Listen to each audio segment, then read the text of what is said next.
podcast starts now. There's no other way to say it other than this is the time that it starts. This is the time.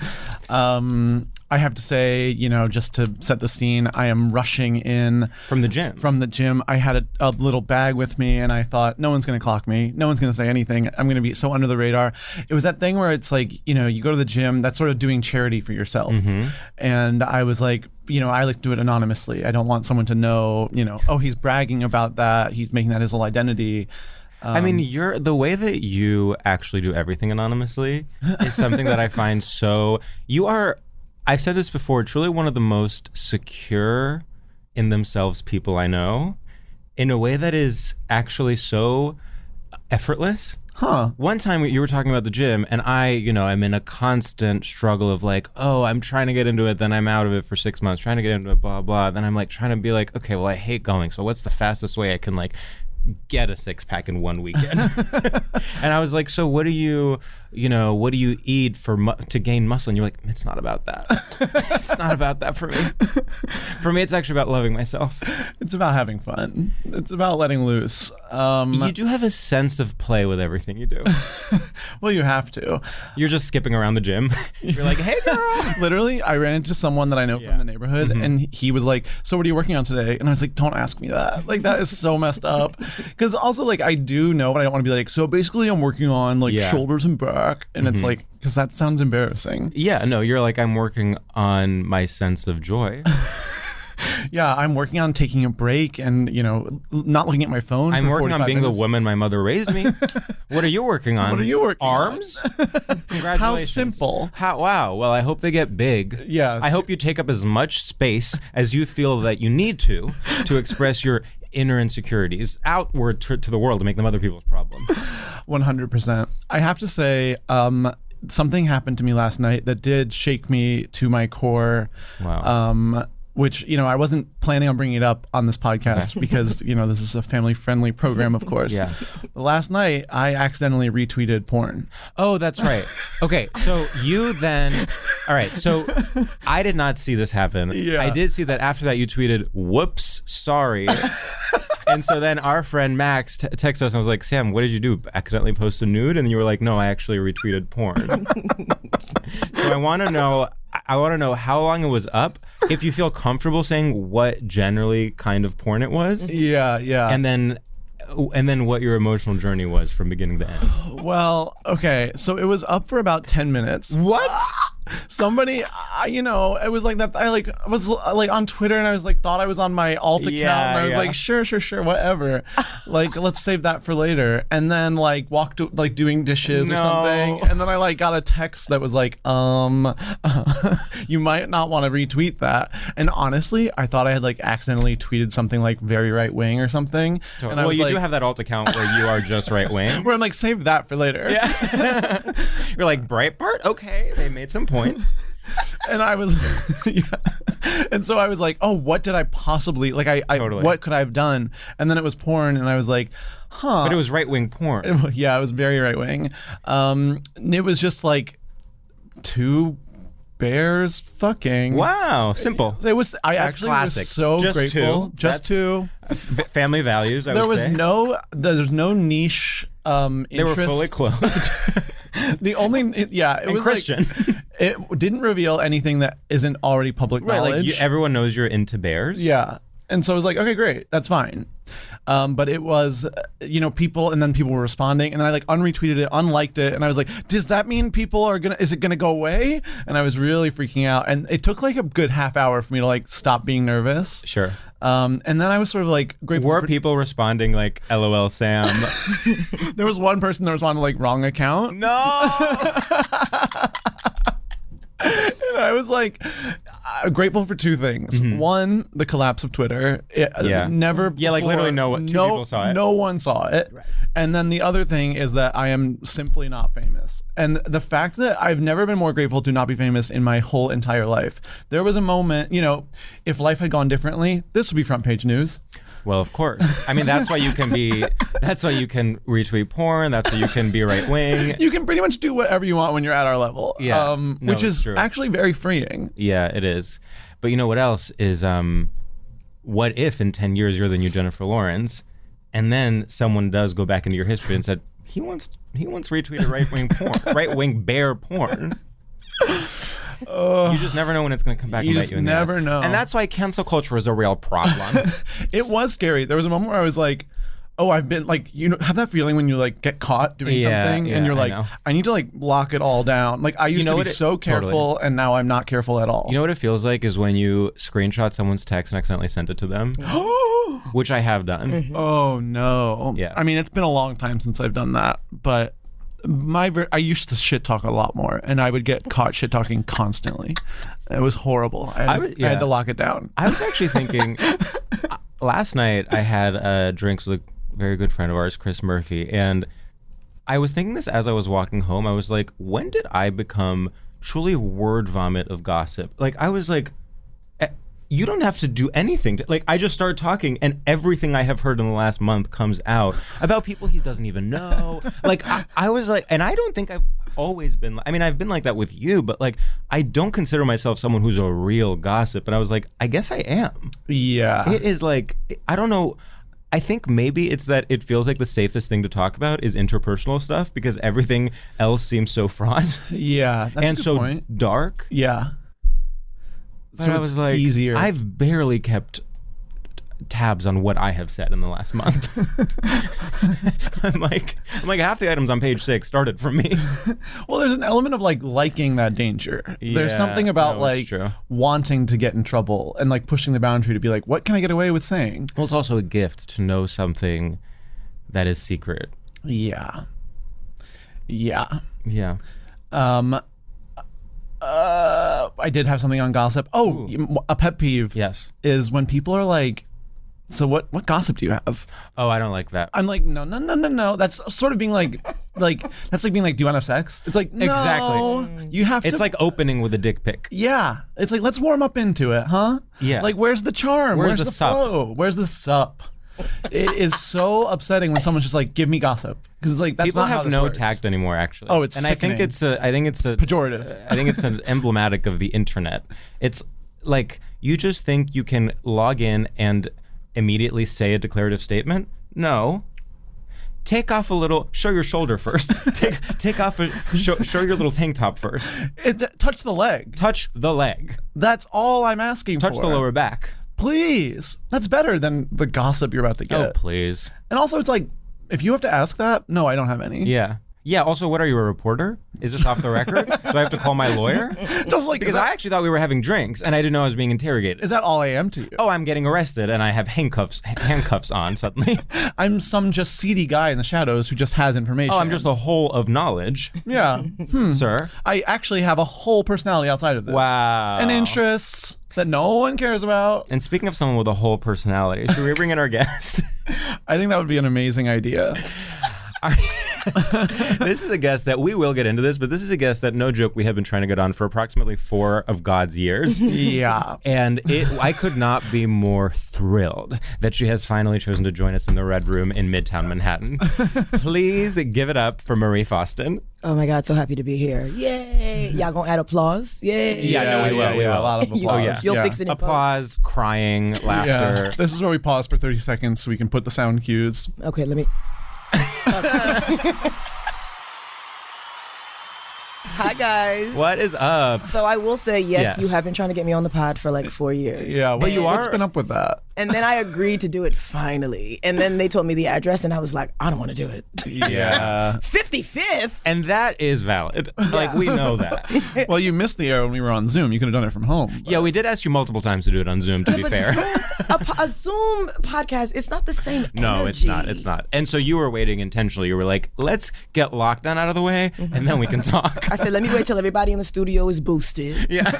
Or at least has like a fake card, and then I'll come into the studio. You know, I will say there are other people who have like not gotten back to us or been difficult, and we sort of give up. But with you, I was like, I know she wants to do it. She Yeah. just doesn't like responding to emails. Like, I know this girl. Yeah, and I would see you in real life. Oh, and yeah. we would talk about it, and I'd be like, yes. Yeah, And you'd be then- like, you should email me about that. I'm like, we have. Yeah. You've emailed me, you've called me, you've texted me. No, we're Yeah. FaceTiming daily. Yeah, I was very much sort of in the camp of like, I think when someone tells you who they are, believe No. them. Like, I'm sort of like, I don't think she wants to be doing it. No, she wants No, it. I do, but the way my ADHD is set up, the way my life is set up, Yeah. emails are hard to respond to. Do you find, that. because we all have an element of that, do you find that you feel that you have just reclaimed it and you're like, this is my personality? Or do you feel every day a sense of anxiety about it? You know what? If I don't want to do something, I just don't do it. Yeah. And that means responding to that text, responding to that email. I'll read the email and be like, I'm gonna get back to this. Let me leave it unread. And then Yeah. it's just I always do leave it unread. 600 unreads. Yeah. And I'm like, I'm gonna get back to these eventually. Yeah. Do I start from the bottom? Do I start from the top? I know at some point you're like, That's a let's great just call the question. whole thing off and start over. Yeah. Starting Monday, I'm replying. Right. Delete all the emails, send them all to spam, and now the first one I'm gonna start I responding to. also get this thing where once I start responding to emails, I get addicted to responding to emails, and I Yeah. don't focus on me. Like, I don't focus on like the stuff I need to be doing, like to actually be like creative. And I'm just like, okay, so when's that next email coming in? I'm gonna respond to it. I am the opposite. I'll respond to one and be like, whoo, I am beat. And that's it. That's the day. Well, emails do occupy the space between work and not work. Yeah. Where you actually never feel good or bad. I mean, I guess you can feel accomplished after responding to an email, but you're still not doing work.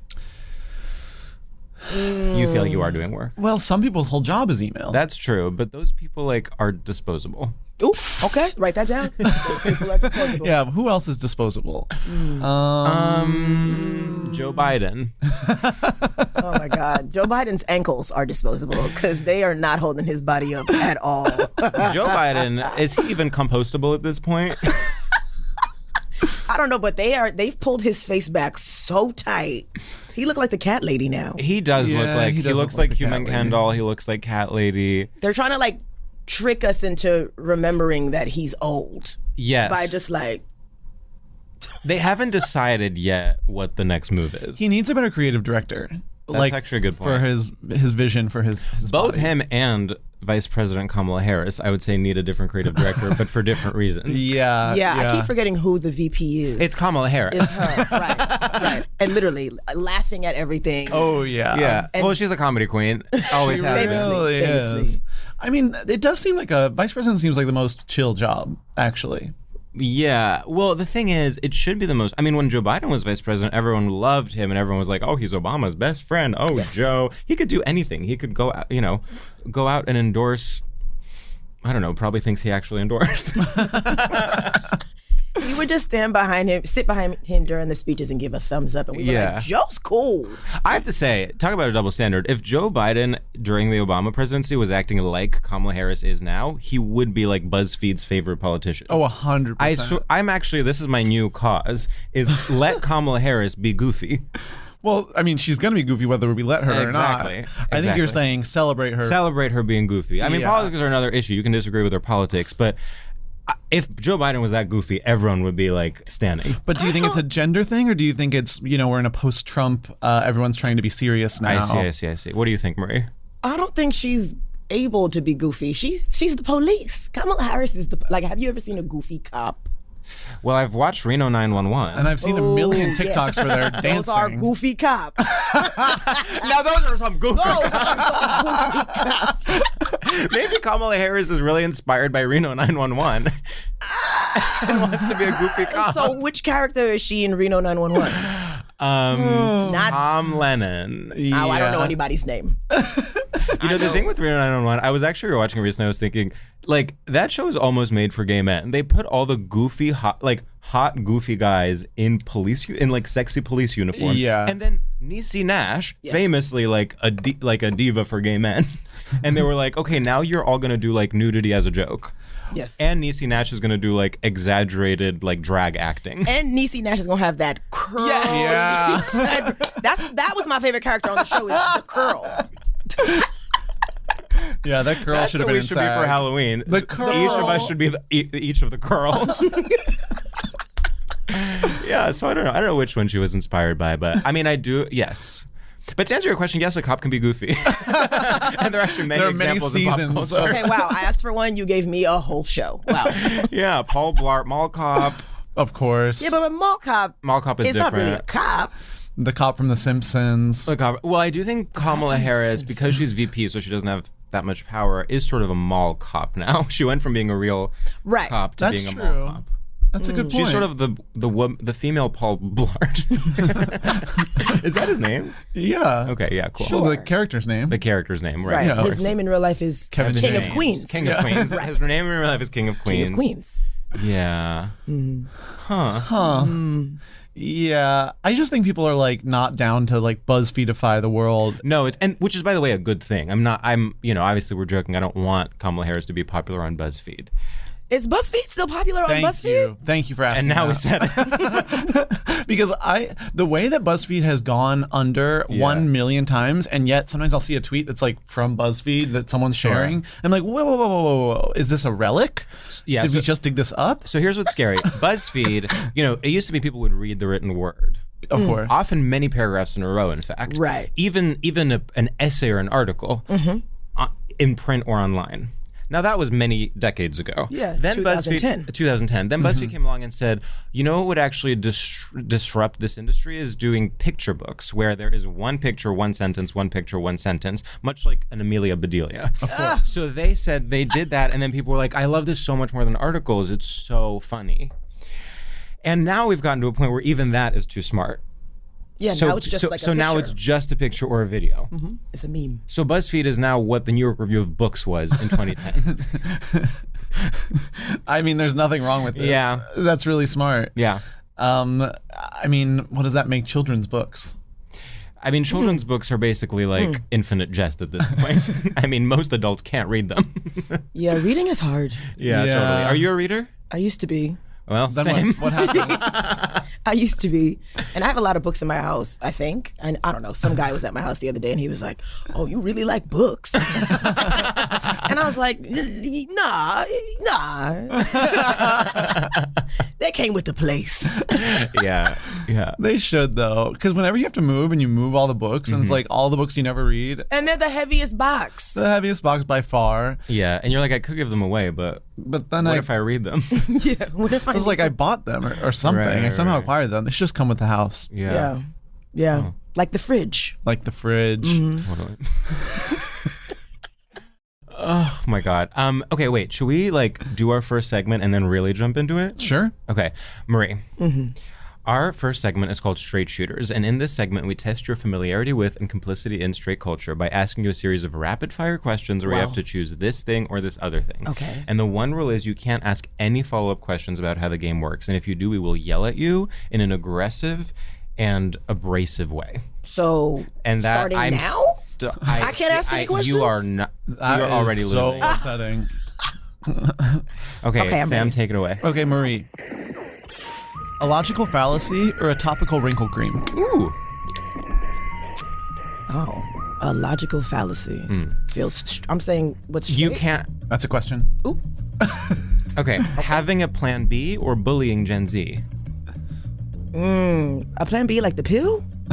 Marie, That's these so questions are nonstop. I'm sorry, I don't understand I'm saying this or that? Okay, having a plan B. Okay, Marie. Listening to Chapel Roan or losing your Apple phone? I only know what one of those is, so I'm gonna say the Apple phone. Yes. Yeah. Okay. The New York Stock Exchange or the new Bjork track is strange? The stock exchange. Yeah. Okay. Sliding into the DMs or slipping into the fascisms? What? Fascism. Fascisms, yeah. Yeah. Okay, Marie. Amber Waves of Grain or Amber Girl Again? Amber, girl, again?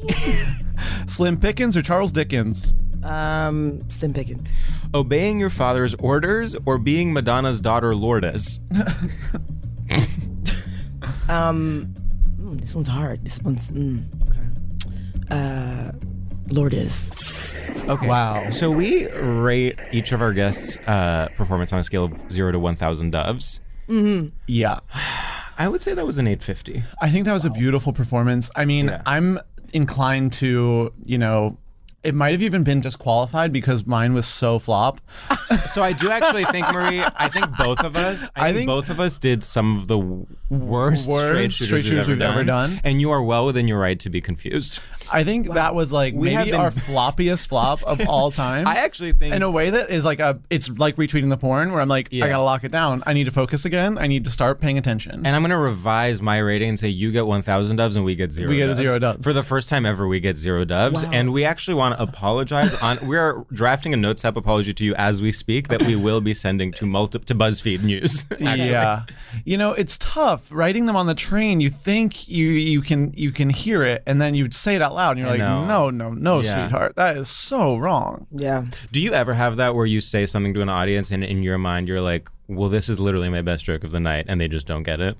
Well, I like to show up to my shows a little bit unprepared. And so I'm like, I don't know how the show is going to go, and I don't really know what I'm going to say. I usually know where I'm going to start. Yeah. And then I'm like, we'll see how it goes. Well, I feel like one of my favorite Marie moves is you'll ask someone something, they'll answer, and then you'll just repeat their answer in such a dismissive tone. Like, you're traveling, and you're like, to where? And they're like, Copenhagen. You're like, Copenhagen. And then they're like, is that Pat? Yeah. That's because I'm unprepared.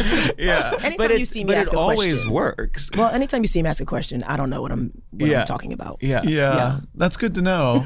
We should do that. I should do that. I actually really would love to be more unprepared in my stand-up.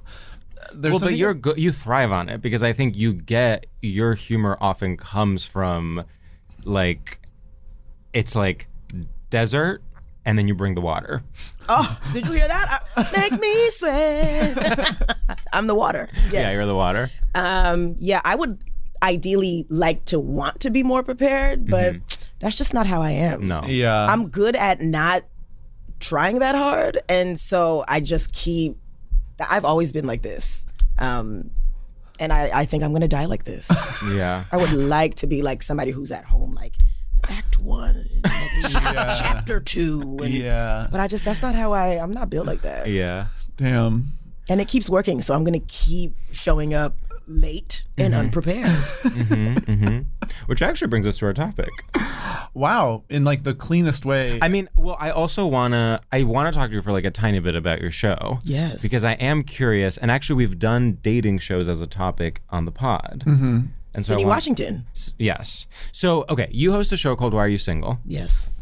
Can you tell us the format of it? Okay, so 3 contestants. Yes. The whole point of the show is to figure out who has the least amount of red flags. Okay. And we test them. We test their like physical and their mental and their social media, and then we pick the person who should probably not be single. Or maybe they are all supposed to be single, but this person has 3 less red flags. You don't help them find someone. No, it's not about that. Well, this just is a interesting. judgment. This is interesting. Okay, Yeah. so you're just shaming people who are alone. I'm not shaming them. You're saying It's which helping. of you is the worst? Right. Yeah, But that's not shame. You need to look in the mirror sometimes. Yeah. And if you can't address what's wrong with you, how are you going to fix it? Well, I love this idea because it's actually very original to be like, we're not providing a solution, we're just ranking people from best to worst. Right. And now everyone in the audience gets a little red flag, and every time they hear something problematic, they just start they're Wow. throwing up like it gets really This is intense. giving Coliseum. Yeah, Yes. this is. Yes, And it's you're being literally- and I'm- Joaquin Phoenix. I'm like this. You're being Joaquin Phoenix. That is terrifying. Wow. No, it's fun though, because like people apply by a link through my Instagram, and I have like 160 something applications. Yeah. Like people want to be on the show. Do they have a sense of humor about themselves, or are they offended sometimes? No, I don't think they're offended. I think it's just like a funny, good time. Yeah. But we also pick people who are fun and toxic and problematic and word vomit all over the application. So I'm like, these people are going to want to tell us their business. Yeah. I already know most of it. Does the winner, I guess, okay, there's a sort of tension between, obviously you want to be the person with the least red flags, but then also it's funnier to have the most red flags. Like, do you find that people are exaggerating their flaws or trying to come off as better than they are? I think they're trying to come off as better than they are. Okay. Wow. But my audience is smart. Yeah. Like, I mean, people will come on and say something and then try to justify that thing, and they're in the crowd like, no, like, Yeah.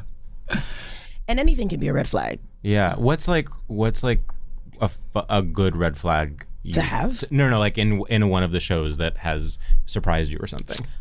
We had a straight guy on the show. Audience hated him immediately, Yeah. just because he was a straight man. That And can do it. every time Joe opened his mouth, they were like, no, like, no. Yeah.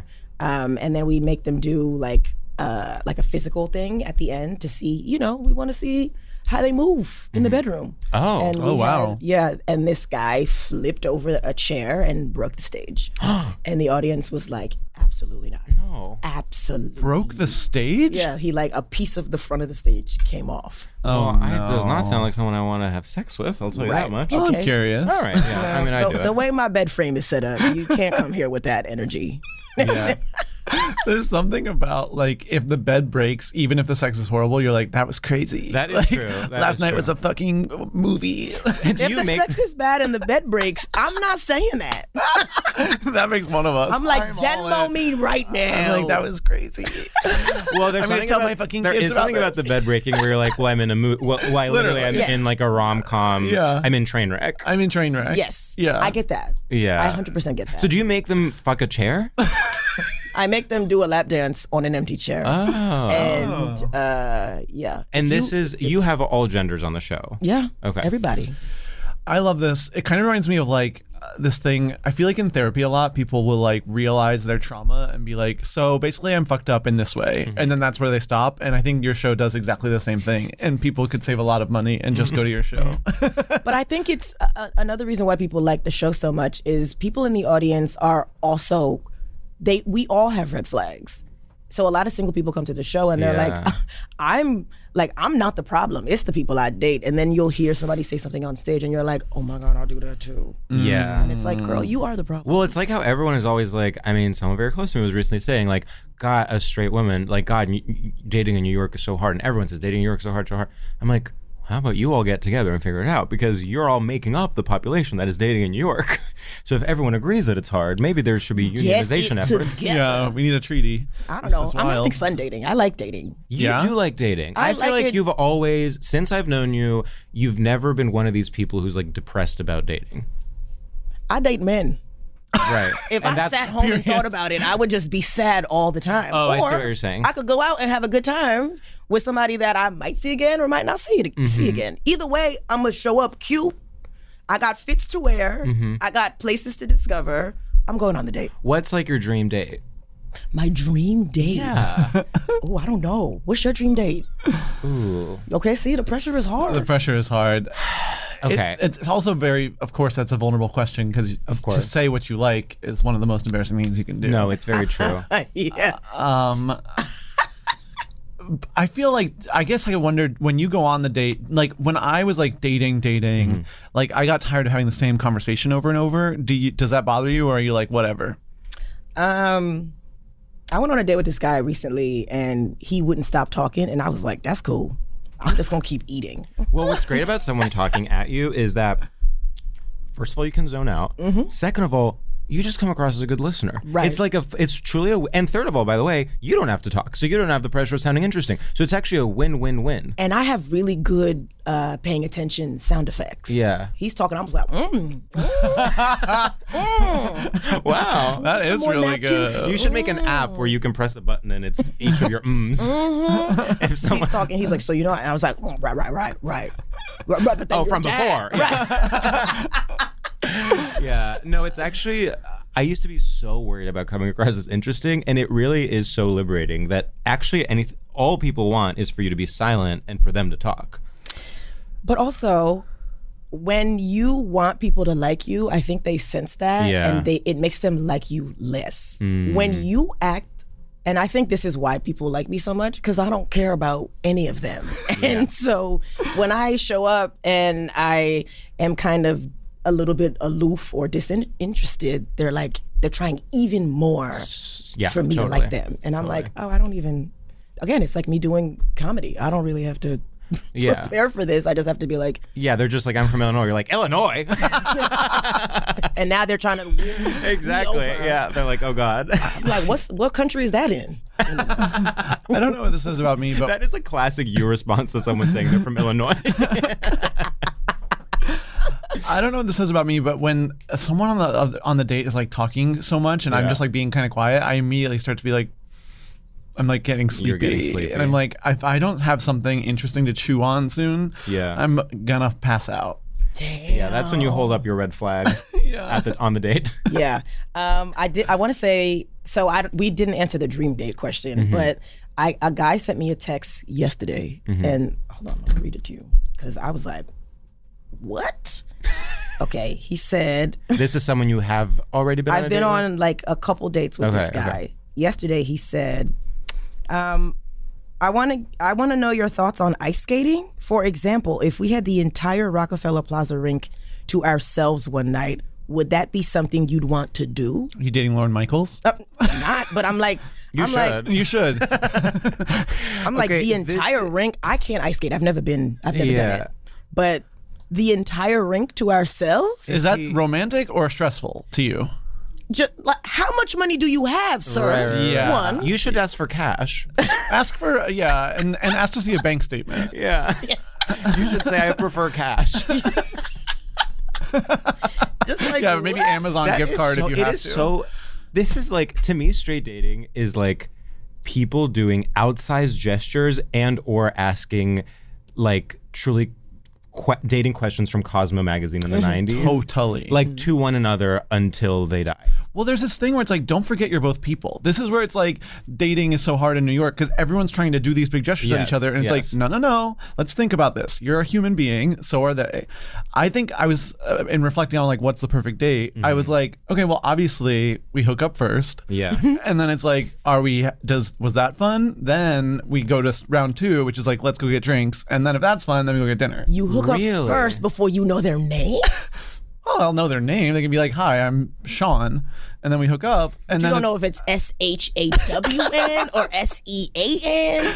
Just Sean. I just think you both want to hook up. Let's hook up and then see where it goes. Okay, here's my question. So you want to hook up, I realize this is going to make me sound like I'm some sort of alcoholic, but you want to hook up sober and then have drinks. 100%. Interesting. Yeah. Interesting. Yeah. Because it's like, let's get out of the way. Like, Yeah. if I'm like attracted to you, like I'm gonna be like lying to myself the whole time. Like if we've already hooked up, then I can be honest with you, and we can be like you can be like, oh, I'm from Illinois, and I'll be like, oh, okay. Like whereas if I haven't hooked up yet, I'll be like, Illinois is such a beautiful state. Like the people there are so amazing. Okay, counterpoint. Don't you think like after you have sex, you're sort of like, time to go home? Right. No. Now you want to get to know me? I'm I'm tired. Even with like someone I know I like after I have sex, I'm like, I'm leaving.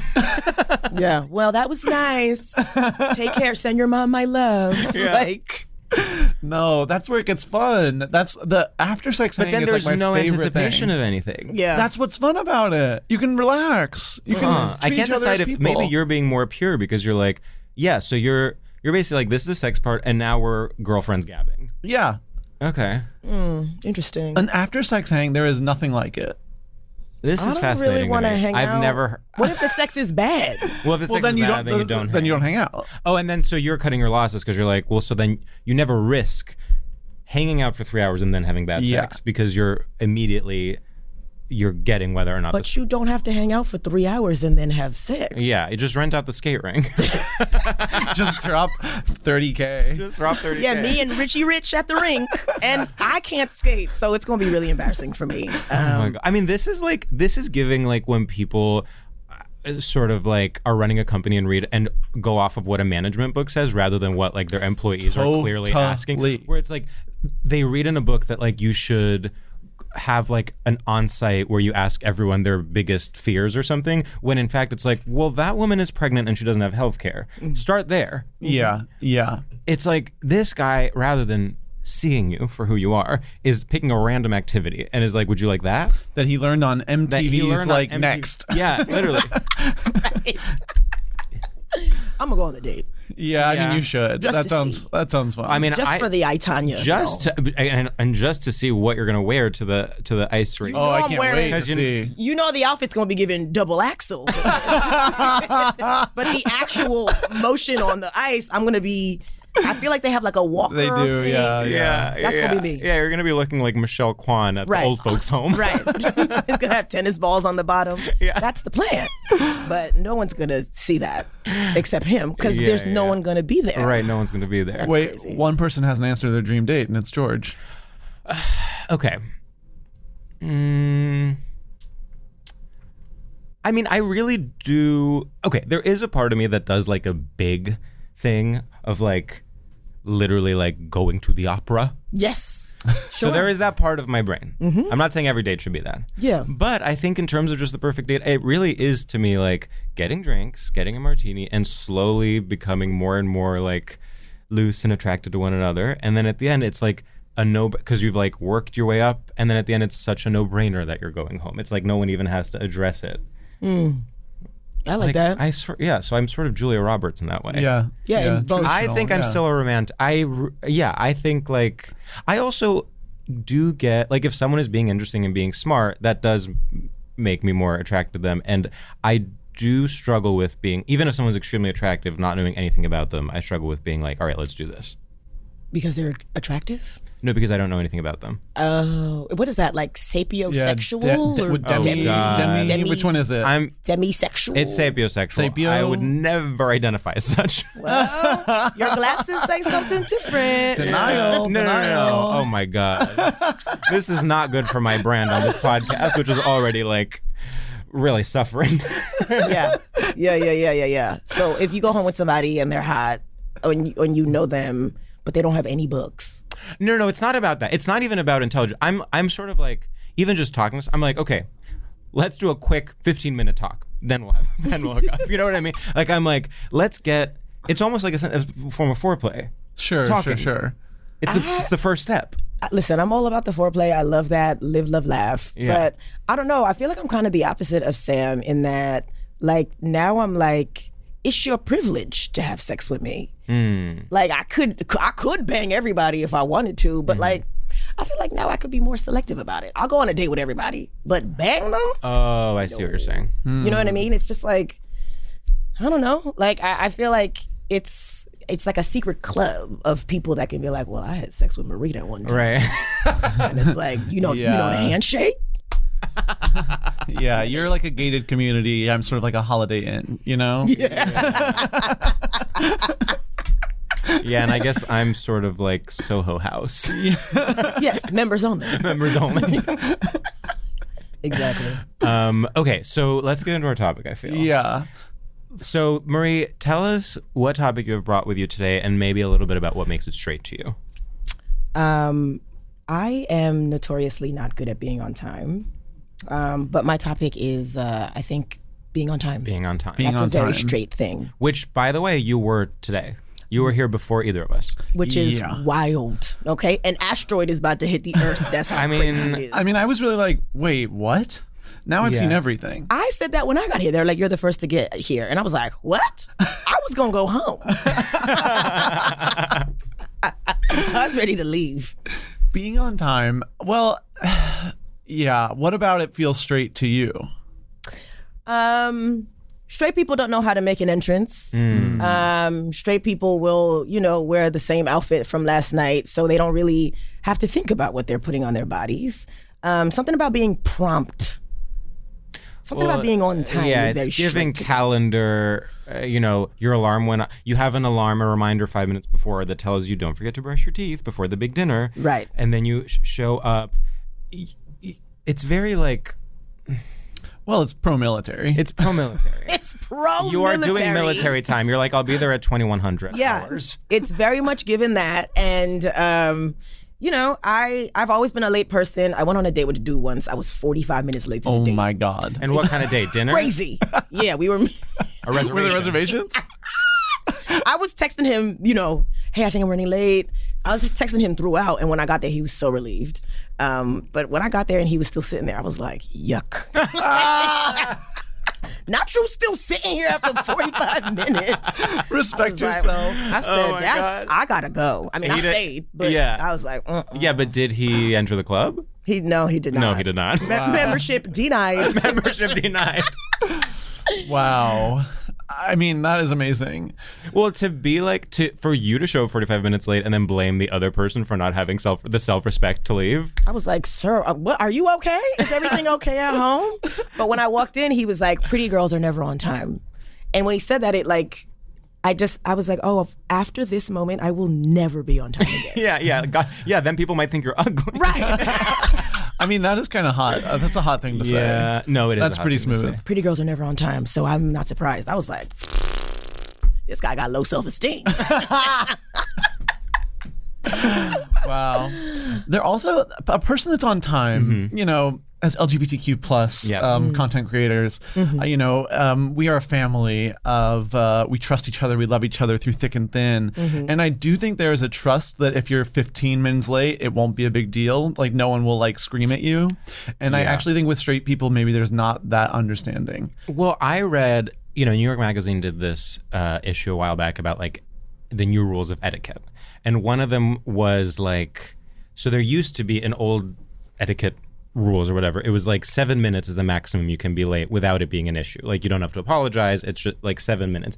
And this one I think said like the amount of time you can be late remains at 7 minutes, regardless of whether we can now text one another and whatever. And I sort of think that 15 minutes is the gay 7 minutes. Yeah. 15 is a gay 7. 15 is the gay 7. And I think there's also a sort of beautiful tradition of being on your way somewhere, texting the person, running 15 minutes late, and then the person texts you back, obviously same. That is really beautiful. And that is community. That's friendship. Yeah. Yeah. Yeah.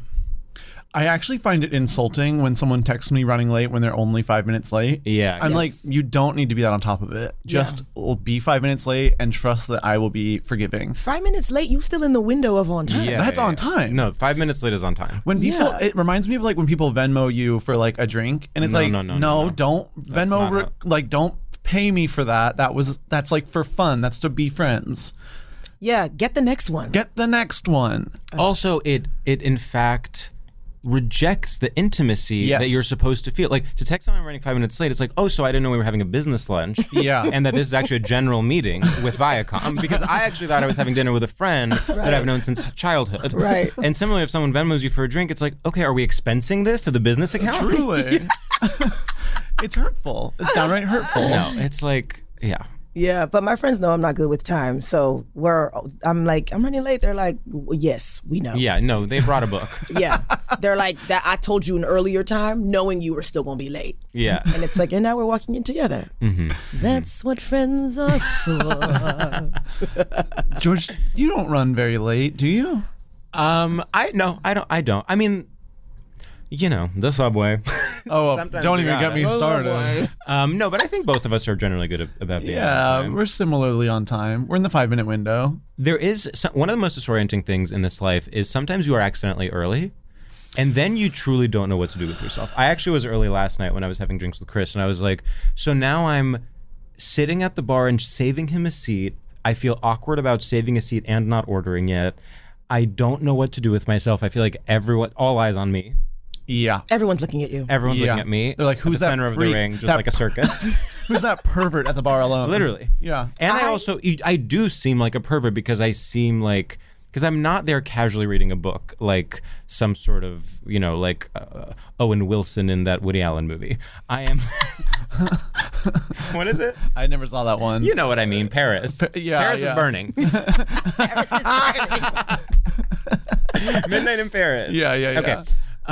No, but I sort of look predatory, honestly, because I'm looking at my phone nervously and looking around and constantly accidentally making eyes at the most beautiful women at the bar. Most beautiful women at the bar and saying pretty girls are never early. You keep saying, what's a pretty girl like you sitting alone in the bar? Literally. Like, I actually think it's worse to be 5 minutes early than it is to be 10 minutes late. Je 100%. detest being early. I hate being early. I hate waiting for people, which is so crazy because people are always waiting for me. I hate being early. that's like, ugh, it makes me, I don't know what to do with myself. Yeah. Well, here's what it is with being early. It actually interrupts the forward motion of life because you are like, it's this and then this and then this. I'm going there, I'm meeting a friend, then we're getting dessert, then we're getting the check. When you go there, but you're like, oh, the next chapter of this is not starting yet? Yeah. So I guess this is an intermission in my life. Well, it's also like, okay, so I'm waiting for 5 minutes. I guess I could have been doing whatever I was doing for 5 minutes longer. I could have written a new pilot. Exactly. Straight to series. Straight to series. Straight to Produced by Judd Apatow. Yeah. Yeah, that always gets me. It's like, that 5 minutes really would have helped back where I was. Or it's like, oh, I should have brought my book. I could have read 3 more chapters in that 5 minutes. I can't even you bringing the book out at nighttime? Well, not if I'm like going out dancing, but if I'm having a very casual drinks with someone, like a happy hour thing, and I have my bag. Okay, so 5 o'clock, the book is in the bag. Yeah. Actually, when does the book stop being in the bag? Right. 7:30. 6. I'm gonna split the difference. You're right. 6. Because I have a friend and she reads these big, thick ass, like vampire, Hunger Game-y, like these thick ass, like, you know what I'm talking about, like mythical ass books. Okay. And she loves a You're like, it's a 12-year-old girl. We met on Tumblr. She's a woman of a particular age and she likes a tiny purse. Yeah. But she'll bring this big ass book and it's like, girl, we doing shots and stuff. Like, why do you have this book at this after Let's get you an party? Audible account. Yeah. She's like, I like reading on the train. I'm like, then bring a bigger bag. Yeah. Stop bringing a Telfar.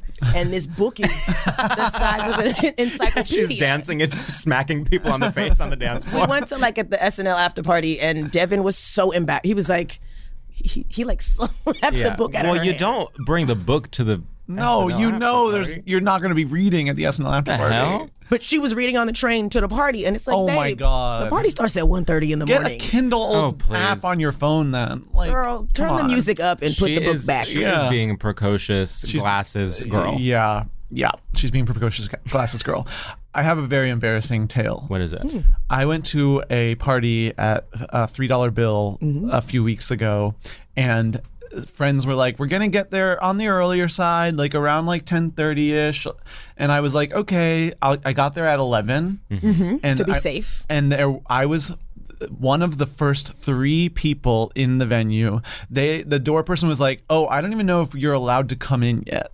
And I had to sit in the empty bar and sort of be like, I'm cool. Like, I'm part of the staff, I guess. No. It was so shameful.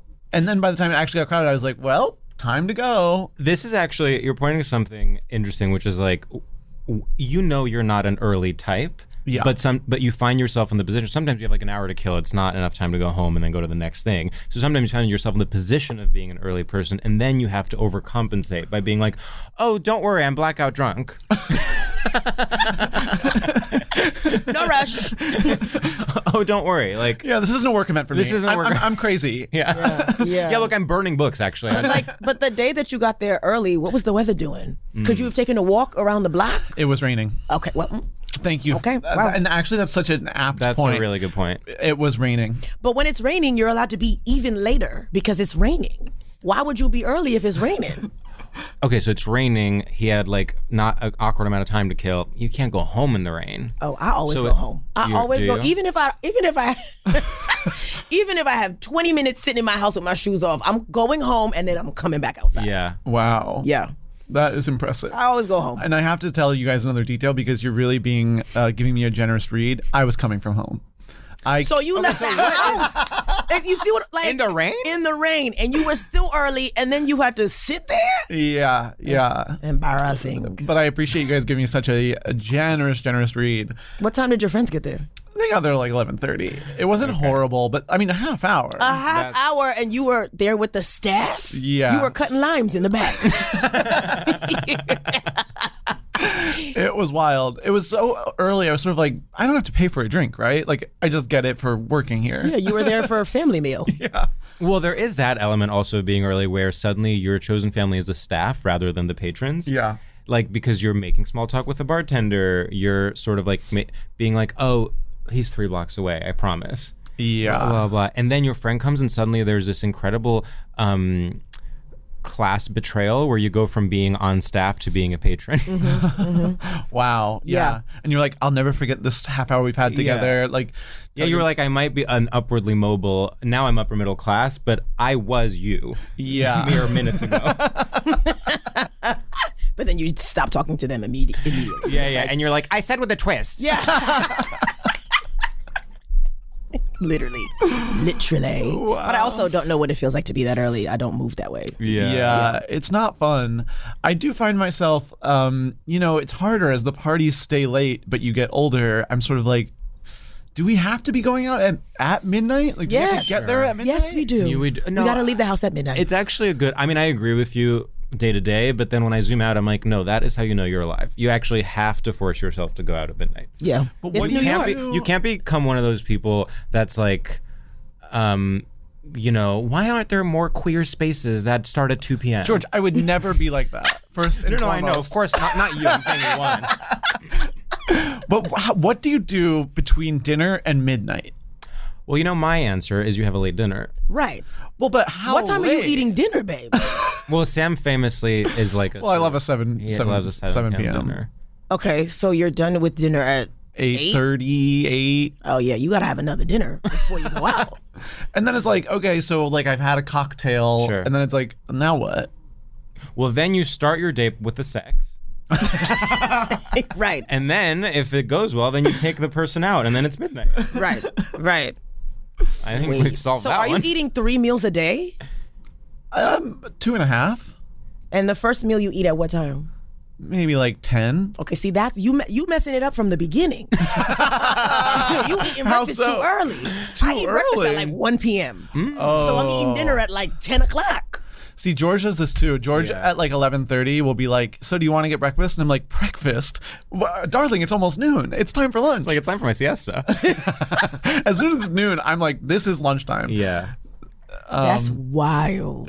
Yeah, no, whatever I eat first is breakfast, and usually it's around lunchtime. Wow. Yeah. Okay. Do we think one of the reasons being on time is straight is sort of because the world is built for on time people? Like, that is That's true. like the hegemony. Like, That's a that good is point. the ruling class on time. Yeah. Joe Biden is on time. Yeah. He might look like he just got resurrected. Right. It's getting late. His face is getting late. His face is late, but he's his on body's time. there. But his body's there. The body is also late. He's in holding. Yeah. Yeah, I don't know. I think you said the ruling class is built for being on time? But with the of Well, course not the other entertainment side, ruling Yeah, class. but also the other side of that is, of course, like the actual ruling class doesn't go by any rules. You know what I mean? But also, Yeah, it's like upper management. You're is on meeting with time. the CEO, and the CEO can be 3 hours late, and that's fine. yeah, Yeah. whenever the helicopter lands is when it lands. So I guess on time, the reason it's middle management. On time is the bourgeoisie.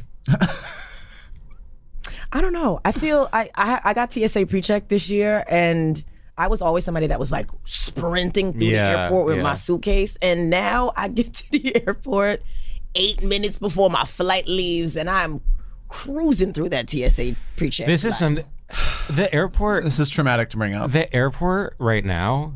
I mean, you might as well be at war. Oh. It is crazy what is happening or like mid-pandemic, post-pandemic, Yeah, however, whatever I'm supposed to say on this climate. But it is truly like 5-hour lines. And Sam and I somehow keep putting off getting. You guys don't have Pre-Check? We don't have Pre-Check. Oh, and it's you actually should like, have heard us every single time. every single time we're like, tomorrow we're getting it. 2 white men in America, and you guys don't have TSA Because Pre-Check? of our privilege, we're like, well, they'll let us in. Yeah. You're in the back like, I'm like, "Excuse no, me, my I'm flight's cutting. boarding. Excuse me. I'm cutting like a mother of 3. No, Yeah. we're trying to create an oppressed narrative for ourselves. But So it we're really- like, well, the lines are so long. We could apply. So what time do you have to be at the airport for your flight? Cool, 2.5 hours early. I'm We not both doing are that. actually. I mean, talk about. So I might be 15 minutes late, 10 minutes late to like a drink date. But when we're talking airport, I was raised to be 3 hours early. That's wild. Yeah, I'm really, really early. Really early. And it actually feels so great to get there early and be like, and now I can just sort of chill. Yeah. I don't want to chill at the airport. Are you in the Sky Lounge? Like, why do you want to be there for 3 Don't get us hours? started on the Sky Lounge. One time we had the opportunity in our entire privilege? careers. We had one time the privilege of being in the Sky Lounge, and the way that we immediately were like, well, I guess I'm voting for Ron DeSantis next election. Yeah, it was insane. It changed our entire lives. Yeah. And we haven't been in since. No, That was and I don't think we ever will. We barely have pre-check. And by barely, I mean we don't have pre-check. And my credit card pays for the pre-check. So I don't know how much it costs. It's like $100 or $75 for 5 years or something wild like that. Yeah, no, we have It no doesn't even excuse. cost No, we're any money. just. You guys got all this iHeart radio money, and y'all don't have pre-check. I'm also like, okay, so if pre-check is that easy and everyone does it, then like, why can't everyone just have we've gone full circle. It's morally, I don't agree with pre-check. Exactly. That's what it is. Because I'm also like, okay, You so they're anti-pre-check. doing a background check on you. Think about all the biases inherent in that background check. So we are basically like taking advantage of being white men. Well, I also feel like, okay, so like it's like capitalism at its worst, where it's like now we have to create a new system to make being in normal line bad, so you have to pay a little more. And I'm like, just make normal line good, and then we can all take the flight. Normal line got the people with the babies and the strollers, and I gotta take my shoes off. Yes. Yeah. But pre-check, I don't have to take my shoes off. I'm like, I can leave my hat on. They're not checking my hair for bombs. They don't even touch me. I love that for me. But the regular, like, everyone's slow and it's their first time flying, and that's the normal line. Yeah, I don't for some of the people, first time leaving the house. Right. Yeah. The TSA dude is yelling at them. The pre-check dude is like, he's giving hugs. Okay, our producer is saying clear, which is the thing that and actually thank you for pointing that out. So clear is the thing that they advertise when you're at the airport and you're like, you can do this now. Yeah, but what's the, like, I don't, That to me is neoliberal. that feels like too many things. My friends it's have like a clear. privatized thing. Oh, so that's what I'm complaining it's about. exactly, yes. Pre-check is government funded and therefore socialist. Clear, privatized. It's very much like, I'm sorry, but I can smell a scam. Like, I'm like, you're telling me all I have to do right now is sign something on an iPad and then I pass? I know I'm going to be charged $1,000 in 2 years and not notice it until like 2 months later. Yeah. You're literally signing away your firstborn child. But Clear is not in all the airports. TSA is in all the airports in the United States. So why would I get Clear? Right. Well, I think the thing with Clear is that it's faster. Oh God, people are gonna write in and I'm gonna be wrong. Oh, but you can do Clear like on the spot is the thing. Like pre-check, you like apply online. Clear is like you're there, you're running late. They'll take a photo of you, put you in an iPad, and you're good to go. You're in Bangkok, baby. Okay, now how do we feel about global entry? Well, so that is, to me, that is the one to get. Right. Is that not what you have? How's No, that I didn't different? get that. How's that one different? I should have got that because Yeah, it includes both. It's both. I should have got To it. me, global entry, I mean, at that point, you are a global ambassador for Prada, and you are going to Florence. When I hear global entry, I think Angelina Jolie. Yes. I'm an ambassador. If you are doing global entry, you're doing humanitarian work for UNICEF daily. Right. And multiple people's lives have been saved because of your work. Global entry means I'm adopting a child from every continent. Yeah, and visiting them for the various holidays. You're not bringing them home. No, you're just visiting them. They You're take doing a turns. tour. They take turns. Yeah. They can't meet each other. Yeah. They get jealous. My Cambodian son. That's global Hates entry. your French daughter. Yeah. You're like, say bonjour to your sister. It's like, yeah. Wow. Okay, so Wow. global entry is if you're a humanitarian. TSA Pre-Check is if you're sort of like an upper middle class comedian. Yes. And Clear is. And clear is if you are.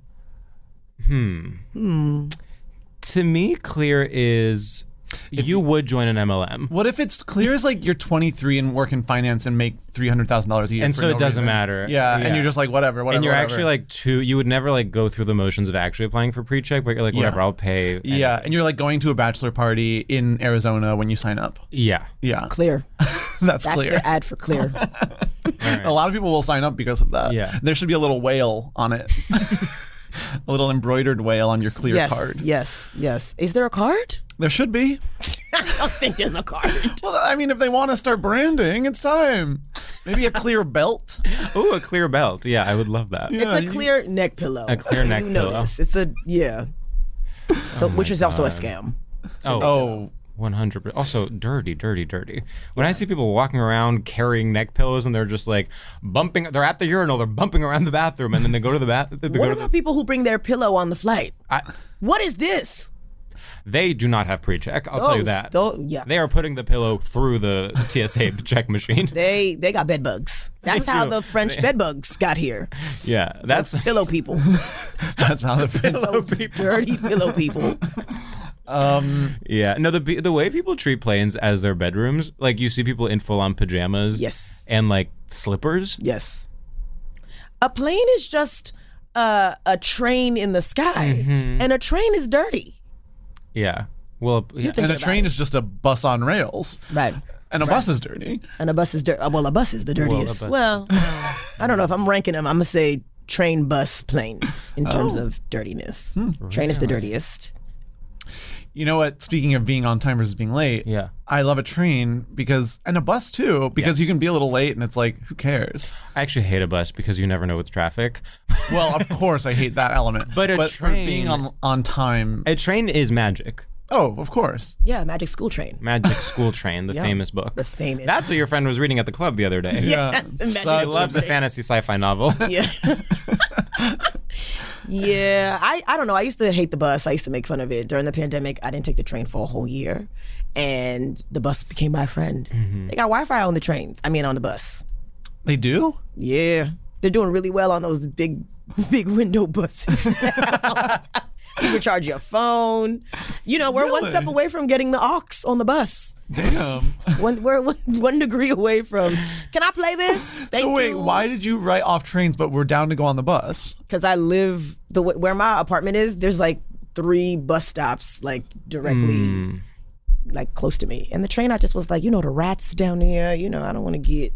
That is true that with the train you're going underground, and that can be difficult. It just felt like COVID was born down there. Yeah. on the Whereas no bus- one above ground had it. No, right. No, it's an underground people problem. Underground people problem. It's like Parasite. Exactly. So I was on the bus like I felt like I was in a rom-com. Well, I love rebranding the bus as elite. Yeah, I mean, honestly, you're selling it in a way that I did not know was possible. Yeah. You are a bus brand ambassador. And it's Global really entry. working. Global. You have global entry for buses. Yeah. Yeah. And you just tap your phone. Wow. Wow. Well, Marie, any final thoughts on being on time as a straight topic? As a straight topic, do I have any? I really thought about this on the train when I was on time. No, I don't know. It's straight, but it's also like male versus female, Like, Do you think on time is more, to me, it's more female coded. Oh, really? Oh, no. I think it's more I think it's the male-coded. opposite. Yeah. Yeah. Yeah. To me, it's like blazer woman, she's red lean in, and she's like, you got to show up your full authentic self on time. No. I don't see it. You don't think see that. Sheryl Sandberg is on time? I don't see it. Okay. Yeah. Because my dad was the one that was always on time. Yeah. He's the one wearing the blazer. He's the one that's ironing his shirt. He's showing up a little bit before. Yeah. Yeah. My mom, all the clocks in my house, 10 minutes fast. My mom is showing up 20 minutes late. Yeah. The trope is like the man waiting downstairs being like, when's she gonna that's be a good ready? point. That's Yeah. a good point. That's a good Yeah. point. Okay. Yeah. Yeah. You're right. And we're running out. Like, remember, I don't know if you guys had like school concerts as kids where like your family would come and you'd be playing your instrument or whatever. Yes. Yes. Yeah, me and my clarinet. If my mom was taking me, we were late every single concert. If my dad was taking me, I was there the day before. As a child, were you chill about that? Like I would freak out when we were running late to something Oh, me as a too. child. I knew if I was going to be with my mom, I was going to be late. So that just is what it was. And if I was going to be with my dad, I was going to be early, and I hated that. Okay, so here comes the systemic critique, and get ready. Oh, thank God. Women are forced to spend more time on their appearance. Not in order, forced. You can show up ugly if you want. but then you will be punished by society. Well, do you want a free drink or not? I am saying, Do you want the good table or not? in order for women to just be able to be seen as a normal woman by the maitre d', they have to spend approximately 14 hours on their appearance. Men don't have to do that. But then being on time is privileged over being late. So women are being set up for failure. They have to be late in order to be seen as human by the government, federally. And men are rewarded for putting in less effort. Do you know what I mean? Of course. Yeah, so Checks basically, out. A journey you took us on. well, I mean, I'd have nothing to say but cosign. Cosign. 100% agree. all right. Well, we reached a bipartisan deal. Well, all I'm going to say is pretty girls are never on time. So, if and there you go. And there you go. I mean, that really will change a lot. Pretty That girls changes are how I never on think. time is big. Yeah. Because I know it's somebody listening to this right now that's like, I'm always on time. Am I ugly? And you know, you got to look within. You certainly don't Or have without. power. Or without. You certainly Maybe don't you've have been doing a little too much looking within, and Yeah. you need to apply some lip liner. Right. Yeah. Oh, being late also and not apologizing. What a slay.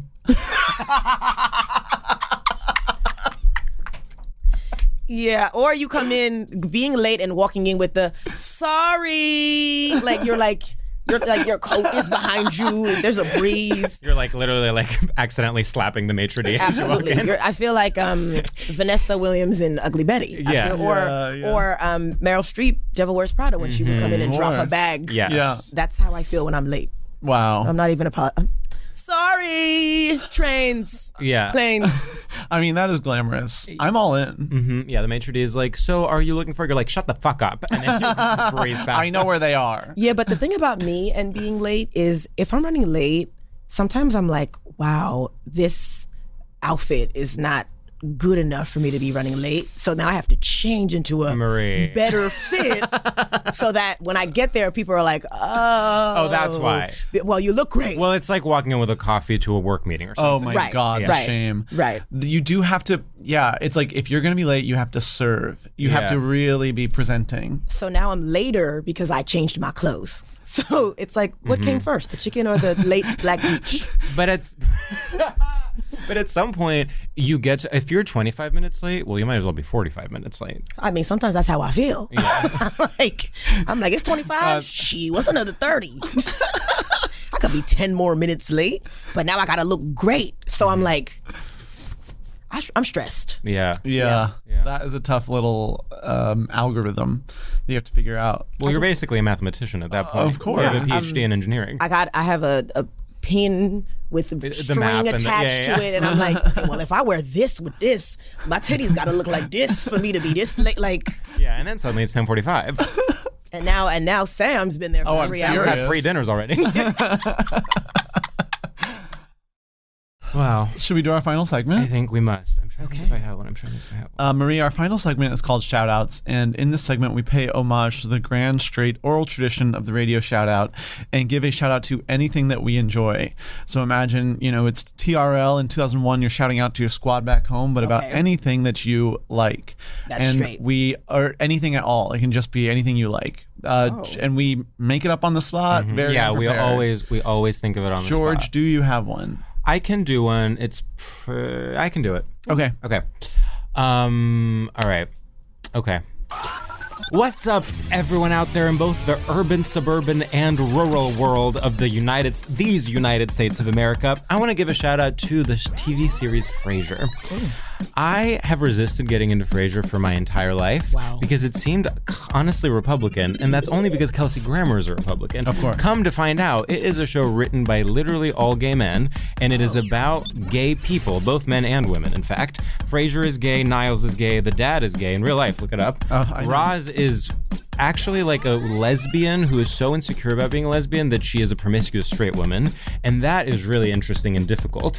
And then the other woman is British, so you never know. And so and it is the most soothing, I mean, truly the most soothing show you can watch. I could watch 14 episodes in a row.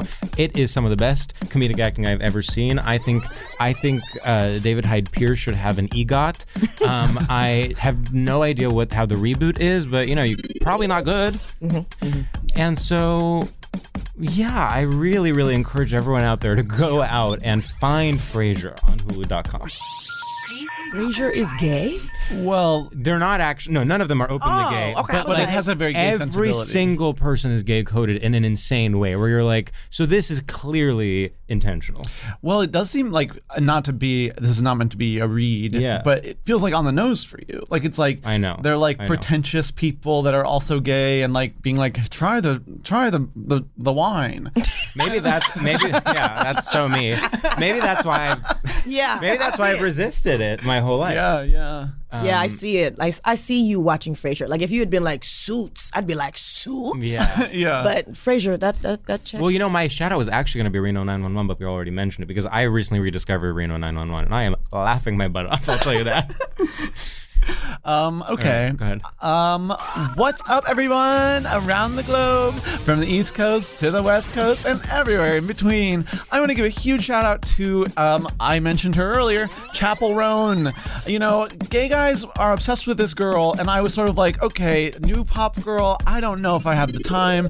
I'm a busy man. And then I said, why are you turning to stone?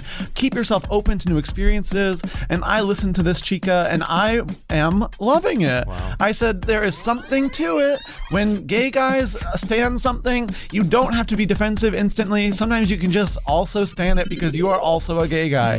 That can be so powerful to not be so unique and in fact be one of the masses. I find her to be funny, interesting, witty even, and it's a combination of things that feels very new. I'm addicted to her, and stream her album everywhere. I forget what it's called. Something about Midwest like Princess. Rise and Fall of the Midwest Princess or something? Yes, and it's good. XOXO, Sam. Woo. You know, I'll tell you this. Chapel Roan, to me, from the beginning, I first started seeing people talking about her, I said, I'm going to skip this one. It's sort of how I felt about Yellow Jackets. I know what you mean, but I really think when you take the plunge, which you inevitably will, you will enjoy it. And that can be hard. Yeah. That can be hard. That can be hard to tell someone, but I think that you will do it and you will like it. Well, stay tuned, everybody. Wow. Marie, whenever you're ready. What's up, everybody in the world? Because I know this is international.